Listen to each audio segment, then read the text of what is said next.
Scientists then discovered something else in the second half of the 20th century.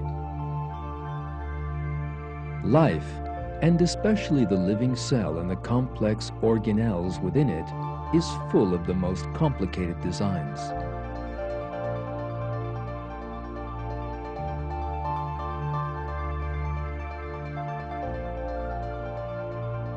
Our eyes, with which no camera can possibly compare. Bird wings that inspired aeronautical technology. The complex and interdependent systems within the living cell. The extraordinary information contained in DNA. All these are clear examples of creation.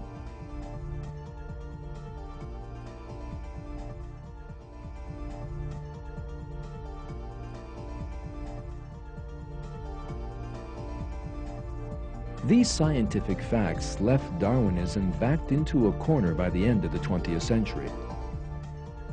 Scientists in many Western countries, particularly the United States, today reject Darwinism in favor of the fact of creation.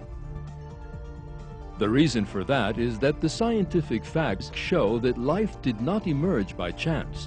In short, science once again confirms the fact that God created all living things.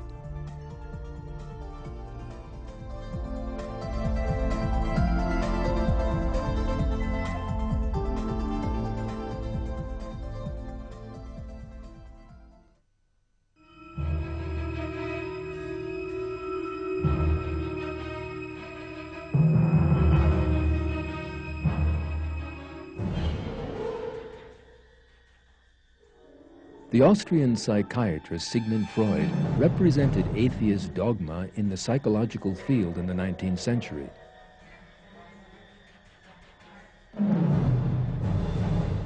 Freud put forward a theory of psychology that denied the existence of the soul and attempted to explain man's internal world in terms of sexual impulses.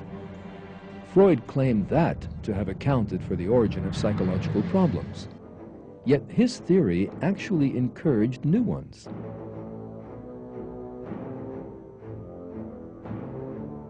This teaching, which describes man as a species of animal that lives only to satisfy its selfish desires, actually increased loneliness, fear, and depression in people by debasing spiritual values.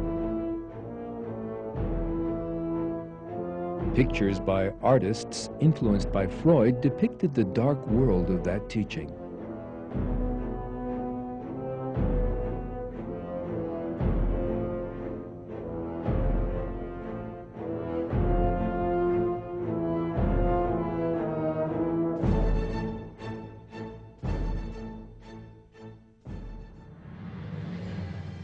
Freud's most important attack was aimed at religion.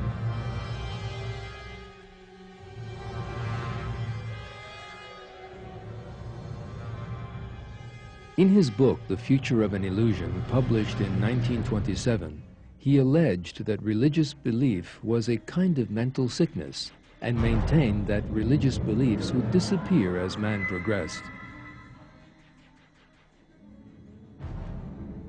Other prominent 20th century psychologists were fervid atheists too, as well as Freud.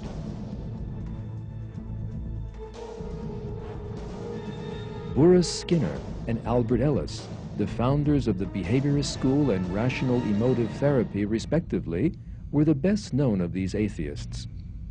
As a result, psychology came to be a breeding ground for atheism. A 1972 poll among the members of the American Psychology Association revealed that only 1.1% of psychologists in the country had any religious beliefs.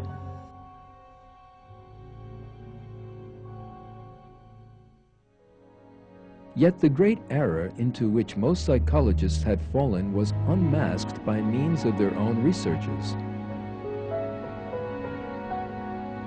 It emerged that Freud's theories in particular had almost no scientific foundations. It was also realized that contrary to the claims of Freud and certain other psychological theoreticians, religion is a fundamental of mental health. The American writer Patrick Glynn sums up these important developments. Scientific research in psychology over the past 25 years has demonstrated that, far from being a neurosis or source of neuroses, as Freud and his disciples claimed, religious belief is one of the most consistent correlates of overall mental health and happiness. Study after study has shown a powerful relationship between religious belief and practice on the one hand, and healthy behaviors with regard to such problems as suicide, alcohol and drug abuse, divorce, and depression on the other.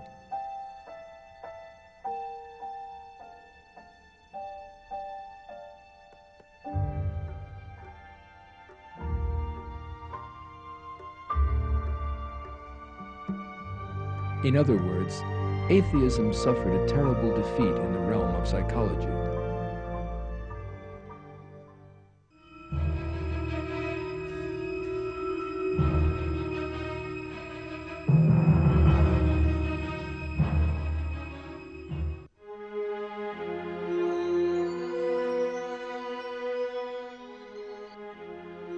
The collapse of atheism in the 20th century applies to political and social ethics as much as it does to the various branches of science.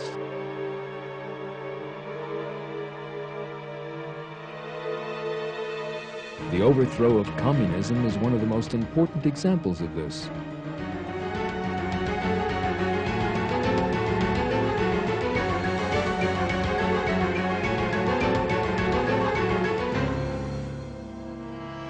Communism was the major political result of the atheistic deviation of the 19th century. The founders of the ideology, Marx, Engels, Lenin, Trotsky, and Mao, all adopted atheism as their most fundamental principle. Communist regimes wished to spread atheism throughout society and destroy religious beliefs.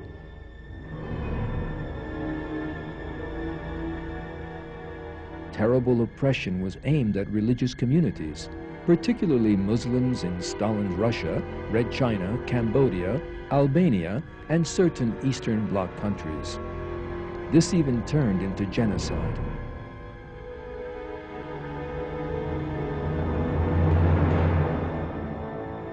Yet that bloody atheist system collapsed in a surprising manner in the late 1980s. What was actually collapsing was atheism itself. The American writer Patrick Glynn has this to say on the subject. As historians penetrate the circumstances of the communist collapse,